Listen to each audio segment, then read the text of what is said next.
O nosso estudo de hoje é o início do capítulo 3 da Confissão de Fé, que fala sobre o decreto de Deus, do eterno decreto de Deus. Na descrição aí do vídeo do YouTube, você tem um guia de estudo para acompanhar. Também será postado aí, do lado do vídeo, o texto para nós acompanharmos. Então, você tem essas duas opções. E você que é da nossa igreja, nos canais, nas nossas mídias, no WhatsApp, também foi enviado um link para você poder acompanhar o nosso estudo de hoje.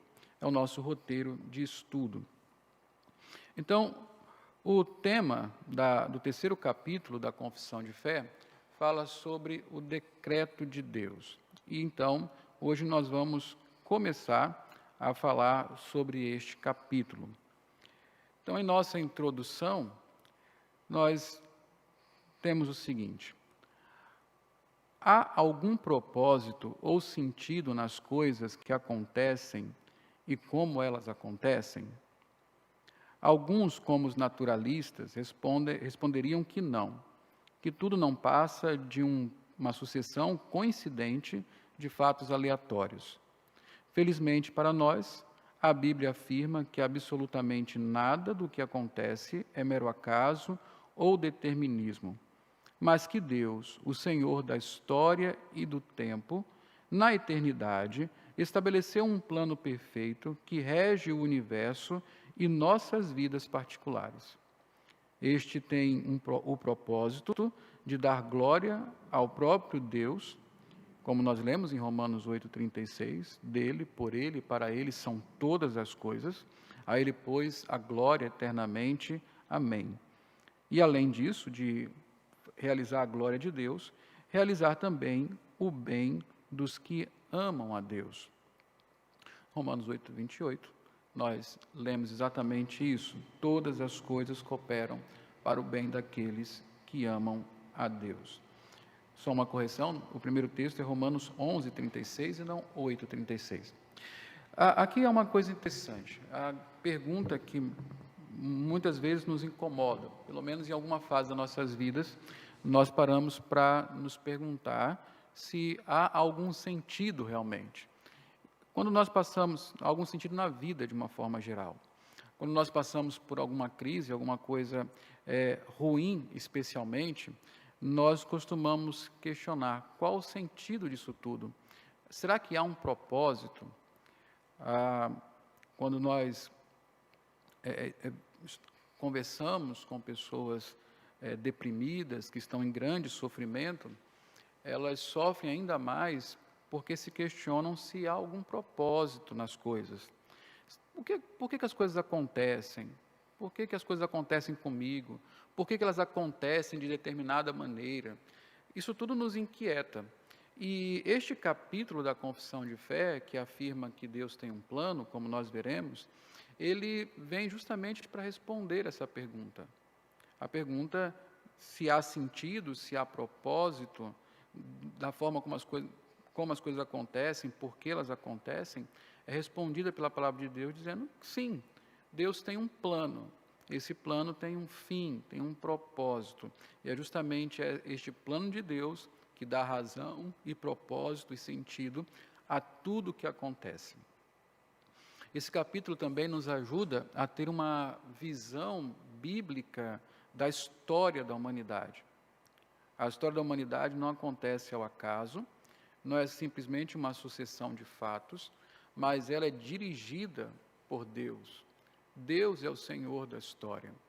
Há várias teorias sobre a história, como ela acontece, e muitas delas não apontam para um final, para um propósito.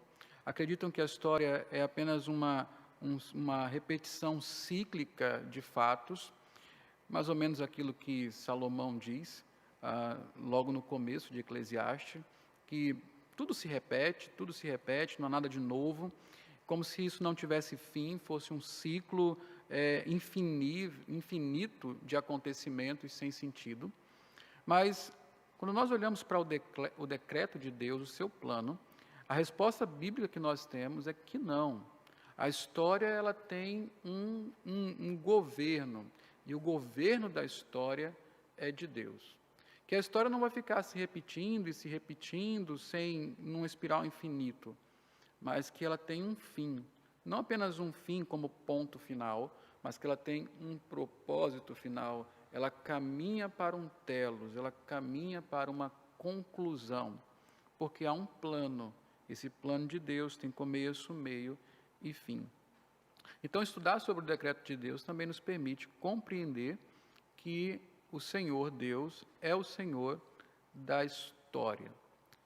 E, independente de como esta história vai acabar, sejam os fatos temporais, aqueles cotidianos, os breves acontecimentos da vida, ou seja, o todo desses acontecimentos, quando eles se juntam e formam a grande história, o fato é que tudo que aconteceu, tudo que acontece, tudo que acontecerá, está dentro de um plano de Deus, do decreto de Deus, e tem dois propósitos, pelo menos, e um leva ao outro. O principal deles é justamente a glória do Senhor. No final, Cristo será glorificado, Deus será glorificado. Tudo o que está acontecendo servirá para a glória do Senhor. O segundo propósito tem a ver com a igreja, com o povo de Deus, o povo que ama ao Senhor e que é amado por Ele. Todas as coisas cooperam conjuntamente para o bem daqueles que amam a Deus. Que agora, nesse tempo, significa a nossa santificação, estamos mais perto de Cristo, mais semelhantes a Ele, e no futuro, glorificação, quando nós finalmente seremos perfeitos. Então, essa introdução nos mostra o porquê é importante nós não apenas estudarmos, mas confessarmos que este mundo e a história desse mundo é conduzida por meio do plano de Deus, do decreto do Senhor. Este capítulo, capítulo 3 da Confissão de Fé de Westminster, está dividido em 8 parágrafos, dos quais os 2 primeiros tratam do decreto de Deus de forma geral, e os demais referem-se ao decreto em relação aos homens e aos anjos, as criaturas morais de Deus. Então, nesse primeiro momento, hoje, nós vamos falar dos 2 primeiros capítulos, se der tempo, se for o tempo nos permitir, vamos falar dos 2 primeiros capítulos e nos próximos estudos nós vamos falar dos outros capítulos que tratam especificamente do plano de Deus para a vida dos seres morais e responsáveis de Deus, os homens e os anjos. Então, começando pelo primeiro parágrafo do capítulo 3, logicamente, o que nós vemos a nossa confissão afirmar? Diz assim, agora a nossa confissão diz: desde toda a eternidade, Deus, pelo muito sábio e santo conselho da sua própria vontade, ordenou livre e inalteravelmente tudo quanto acontece. Porém, de modo que nem Deus é o autor do pecado, nem violentada é a vontade da criatura, nem é tirada a liberdade ou contingência das causas secundárias. Quando você observa aí, há uma série de textos de referência que lhe ajudarão a observar essa afirmação na própria Escritura Sagrada. E é importante que você, depois, com mais tempo, estude cada um deles, para ver se é assim mesmo. O segundo parágrafo continua falando do decreto de Deus de forma geral. E ele diz: ainda que Deus saiba tudo quanto pode ou há de acontecer em todas as circunstâncias imagináveis, Ele não decreta coisa alguma por havê-la previsto como futura, ou como coisa que havia de acontecer em tais e tais condições. Então, quem vai nos ajudar aqui a destrinchar essas afirmações da nossa confissão de fé, para que possamos vê-las com bastante cuidado, é o nosso irmão, já morto há bastante tempo, Rod. O Rod ele tem um comentário sobre a Confissão de Fé de Westminster e foi um dos principais teólogos reformados. E ele vai nos ajudar aqui. Ele esquematiza esta seção, o capítulo 1, o parágrafo 1 e 2 da nossa confissão, em algumas afirmações. E hoje nós vamos ver uma delas. A primeira afirmação que Rod nos ajuda, nos traz aqui para entendermos o que diz esse parágrafo da Confissão de Fé, é a seguinte: Deus tem, desde a eternidade, um plano imutável com referência à sua criação. Essa é a primeira coisa que está sendo afirmada na nossa confissão de fé, no que diz respeito ao plano de Deus. Deus tem, desde a eternidade, um plano imutável com referência à sua criação. Então, Deus tem um plano. Essa deve ser a primeira afirmação aqui, pois a Bíblia nos orienta desta forma. Há várias passagens que falam do plano de Deus, de seu decreto, conselho ou dos caminhos do Senhor. São palavras correlatas aí para falar da mesma coisa: decreto, plano, conselho, caminho. Tudo aponta para o fato de que não apenas o mundo físico está ordenado, mas os acontecimentos deste mundo também estão ordenados dentro de um plano feito e executado por Deus. O texto que nós temos aí, em Efésios 1:11, diz: nele fomos também escolhidos, tendo sido predestinados, conforme o plano daquele que faz todas as coisas, segundo o propósito da sua vontade. Você vê o apóstolo Paulo falando aí de um plano de Deus, o plano daquele que faz todas as coisas, segundo o propósito da sua vontade. E é interessante nós falarmos sobre isso, né? Porque é tranquilizador saber que há um plano, que as coisas não estão acontecendo aleatoriamente. Ainda que seja muito básico isso e não esteja aqui as outras coisas que adornam essa afirmação, que Deus tem um plano, que qualifica essa afirmação, é muito bom saber, é confortador, nos dá segurança saber, há um plano sendo executado. As coisas não estão acontecendo aí fora de ordem, mas estão dentro de um plano. Especialmente esse momento que nós estamos vivendo, né? Ninguém planejou o coronavírus para este ano. Certamente a pessoa mais pessimista, o seu pior plano, a sua pior perspectiva para esse ano, possivelmente não contemplava uma quarentena onde nós estaríamos em casa sem poder tocar nas pessoas, não é? Mas exatamente isso que está acontecendo. A sua vida deve estar fora de ordem, assim como a minha também está, cheia de adaptações. Estamos vivendo num tempo de gambiarras. Aqui estou eu, já há 3 semanas quase, transmitindo estudos e sermões via internet. Se eu fosse, de fato, um pastor de ovelhas, desse que tem no campo, eu fico imaginando, né, como é que seria pastorear pela internet. Mas, como é de gente, é possível. Mas isso não é planejado, isso aqui está totalmente fora do esquema que o Conselho da Igreja planejou, do planejamento da sua vida. A sua vida está fora do esquema. E é muito bom saber que, ainda que esteja fora do nosso esquema, há um plano conduzindo tudo isso. E esse plano é perfeito e bom. A palavra de Deus, então, nos afirma que há um plano. E o melhor ainda, esse plano é de Deus. Essa observação é simples, mas importante. Pensamentos filosóficos como o existencialismo ou o niilismo compreendem um mundo absurdo, sem sentido ou propósito.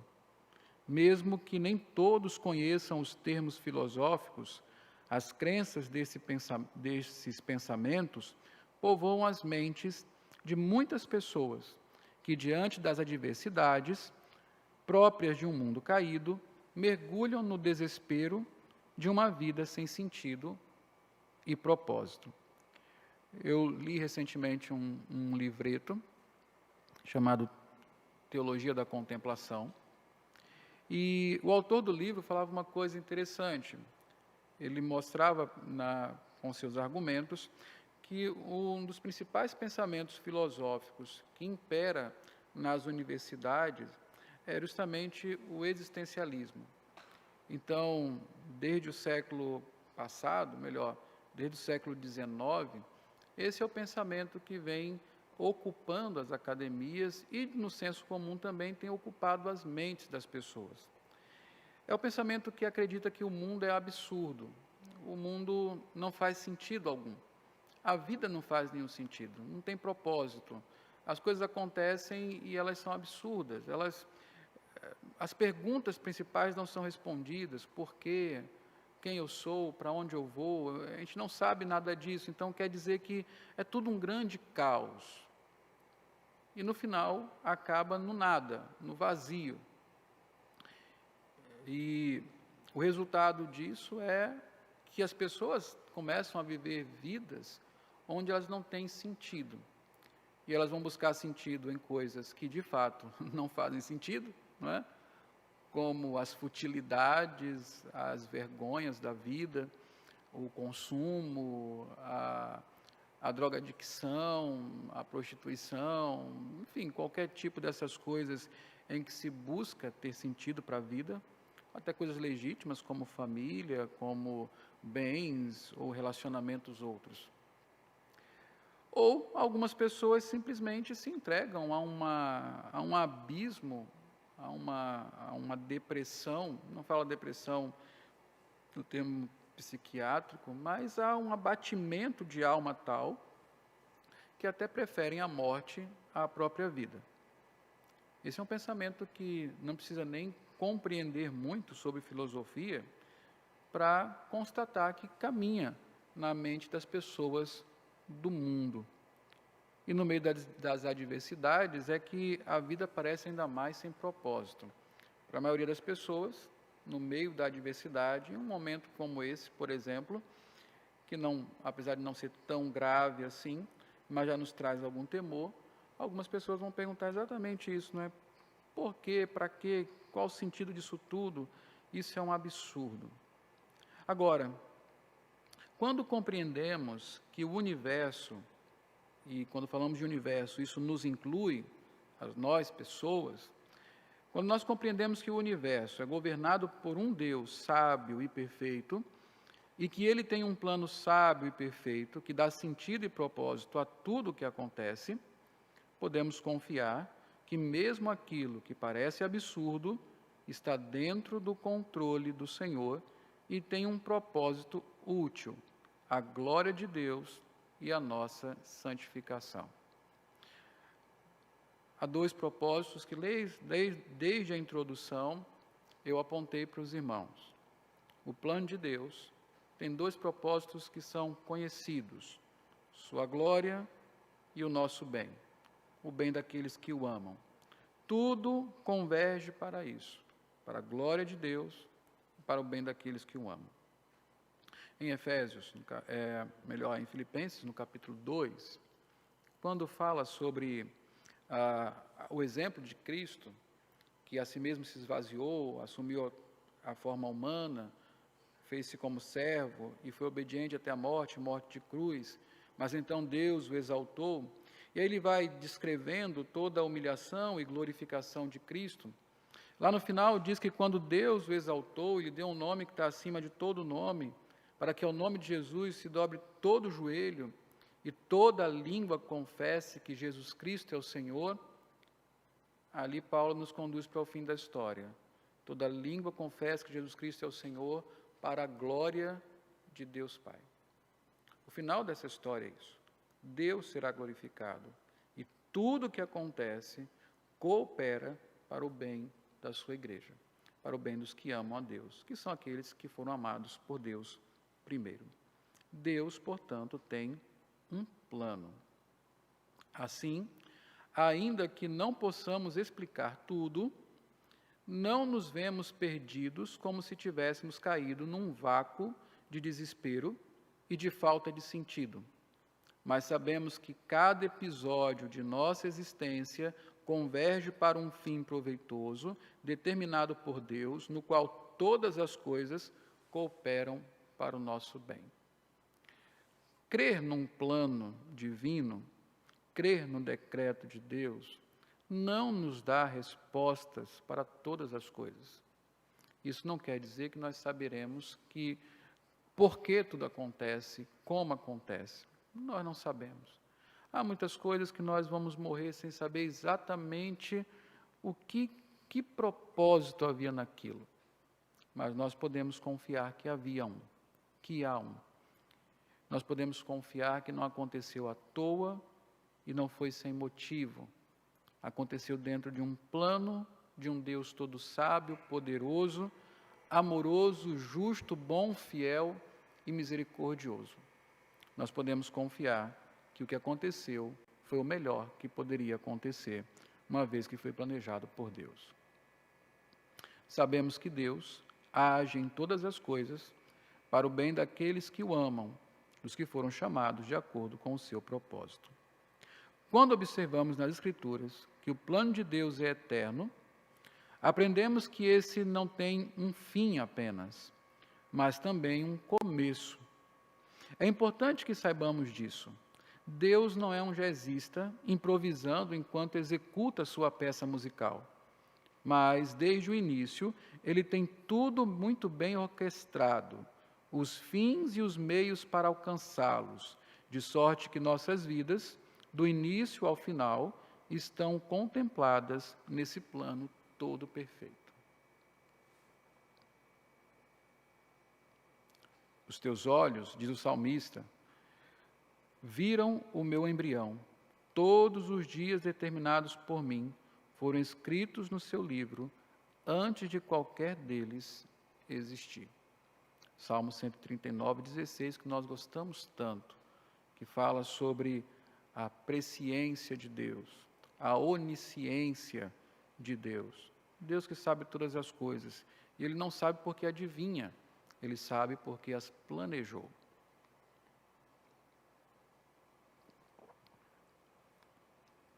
Dentro do plano de Deus ter um plano eterno, tem essa qualificação, que o plano de Deus, além de ser eterno, ele é um plano imutável, ou seja, que não muda.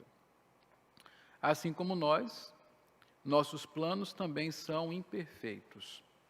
Eles precisam ser mudados e adaptados o tempo todo por várias razões, circunstâncias, recursos insuficientes, intempéries e etc. Mas este não é o caso de Deus. Ele é imutável e perfeito. E da mesma forma, seu plano. Deus é independente, tendo em si mesmo e de si mesmo tudo o que é necessário.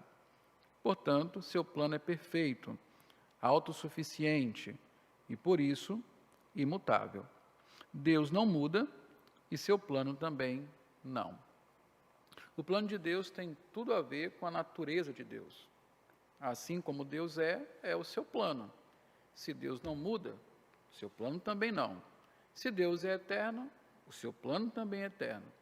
Uma vez que Deus é perfeito, o seu plano é perfeito. Uma vez que Deus não falha, da mesma forma o seu plano. Assim como os nossos planos, eles têm a nossa natureza, somos imperfeitos e os nossos planos também. Nós somos dependentes e também os nossos planos. Assim também, os planos de Deus são conforme a natureza de Deus, a natureza divina. Deus é imutável, porque é independente, porque tem de si e para si mesmo todas as coisas. Ele é autossuficiente, perfeito, e assim também é o seu plano ou o seu decreto. De fato, diz o próprio Deus, eu, o Senhor, não mudo. Malaquias 3:6. O Senhor desfaz os planos das nações e frustra os propósitos dos povos. Veja que Deus, ele altera o plano dos homens, mas os planos do Senhor permanecem para todo sempre. Os propósitos do seu coração por todas as gerações. Salmo 33, 10 e 11. Salmo 33, 10 e 11, o salmista, ele pretende justamente mostrar a diferença entre o plano humano e o plano de Deus. O plano humano é frustrado, o plano de Deus, não. Ele faz todos os propósitos do seu coração. Os seus planos permanecem para sempre. O caráter imutável de Deus e a imutabilidade de seu plano revelam que Deus é plenamente confiável. Desta forma, descansamos nele porque sabemos que podemos confiar nossa vida e esperança ao Senhor. Também podemos crer em suas promessas, pois ele é fiel. Tudo o que ele prometeu se cumpriu e se cumprirá. Uma vez que o plano de Deus é imutável, temos a certeza de que tudo cooperará para o nosso bem. Deus não muda e o seu plano também não. Essa é uma certeza que podemos ter. Por isso é interessante, quando nós pensamos em imutabilidade, Deus é o único ser que podemos agradar, justamente porque ele não muda. O seu plano, portanto, é o único em que nós podemos confiar, porque sabemos que ele também não vai mudar. Significa, portanto, que quando Deus faz uma promessa, essa promessa não é jogada no tempo e amparada por nada. Aquilo que é promessa de Deus é exatamente aquilo que ele incluiu em seu plano, dedicado a nos fazer bem, a nos abençoar. E se há uma promessa, há um plano que sustenta essa promessa. E esse plano não vai mudar. Nós estamos plenamente seguros. Deus é confiável, porque ele é imutável. O plano não vai mudar. Nós estamos plenamente seguros. Deus é confiável, porque ele é imutável. Gênesis 6, 6. Então o Senhor arrependeu-se de ter feito o homem sobre a terra, e isso cortou-lhe o coração. Há um texto semelhante em 1 Samuel 15, 11, que também fala sobre Deus ter se arrependido de ter constituído Saul como rei. Passagens como essa nos dão a impressão de que Deus fez uma mudança de curso em seu plano, ou que seu plano original tenha dado errado, e que ele literalmente se arrependeu de ter feito isso ou aquilo. Mas antes de tirarmos qualquer conclusão, precisamos lembrar de alguns princípios que nos ajudam a interpretar a Bíblia. Então aqui eu coloquei 2 princípios que nos ajudam a interpretar a Bíblia.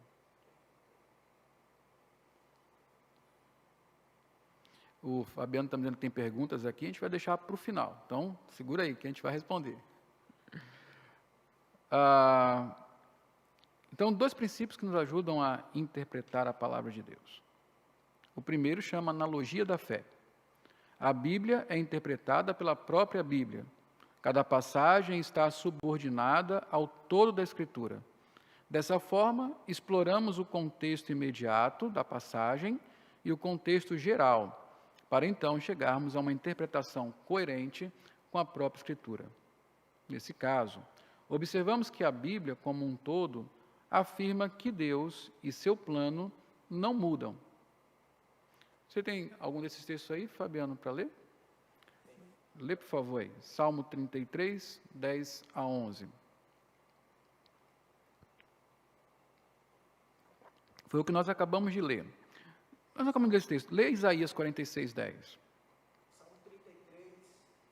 Não, Isaías 46, 10. Isaías 46, 10 diz que desde o princípio anunciou o que há de acontecer e desde a antiguidade as coisas que ainda não sucederam. Que digo, o meu coração permanecerá de pé, farei toda a minha vontade. Então, esse é só um dos textos. E aí você tem uma lista que também não é exaustiva. Você pode procurar pelo tema e você vai ver que as Escrituras afirmam contundentemente que Deus não muda e o seu plano também não. Então, esse é o ensino das Escrituras. Nós precisamos olhar a passagem de Gênesis 6,6 à luz do que nos diz a própria Bíblia, a coerência bíblica. Observe, por exemplo, na passagem, uma das passagens citadas ali junto com Gênesis, né? Na própria passagem de 1 Samuel 15, de 10 a 31, em que Deus fala a Samuel que não mais queria Saul como rei, eu tinha se arrependido de ter constituído Saul como rei. Quando nós vamos para o versículo 25, por exemplo, está escrito assim: aquele que é a glória de Israel, referindo-se a Deus, não mente nem se arrepende, pois não é homem para se arrepender. Na mesma passagem ali, na mesma perícope, né, como tecnicamente se fala, tem a afirmação de que Deus não se arrepende. Então, o que está sendo dito quando fala-se de Deus se arrepender, não é aquilo que nós observamos sobre o caráter e o plano de Deus nas Escrituras como um todo. Então, deve haver uma outra explicação. Então, a segunda figura de linguagem aqui, a segunda técnica, né, para nós interpretarmos a Bíblia, pode nos ajudar nisso, que são as figuras de linguagem. Muitas vezes, a fim de nos levar a uma melhor compreensão dos seus sentimentos, Deus identifica-se com o homem, atribuindo a si mesmo sentimentos próprios do ser humano, mas que, de fato, não lhe pertencem. A figura de linguagem, nesse caso, é a antropopatia, ou seja, Deus igualando-se em sentimentos com o homem. Não que ele possua tais sentimentos, mas simplesmente para usar a linguagem que o homem possa compreender. Tendo isso em mente, não seria correto afirmar que Deus de fato se arrependeu ou atribuir mutabilidade ao plano de Deus ou ao próprio Deus. Joseph Piper parafraseia essa passagem a fim de nos ajudar a compreender melhor o arrependimento de Deus. Veja que paráfrase interessante da passagem de 1 Samuel, capítulo 15. Samuel, falando a você como se eu fosse um homem, isso aqui é como se fosse Deus falando, deixe-me dizer que me arrependo de ter feito Saul rei, pois ele se afastou de seguir-me e não cumpriu meus mandamentos. No entanto, você sabe que eu sou Deus e não cometo erros. Saul sabe que ele pecou e eu acabei de lhe dizer o que ele fez para que você possa levar a minha mensagem a ele. Ele não está mais apto para governar meu povo. Deus, então, usa uma linguagem possível de Samuel compreender e possível de nós compreendermos. Sobre Gênesis 6,6, Piper diz: Deus quer que saibamos como ele está entristecido com a corrupção do homem. Se Deus fosse um homem, e considerando o que aconteceu até agora, ele diria que estava arrependido de ter feito o homem e que está entristecido em seu coração. Deus, no entanto, é um espírito infinito, não humano.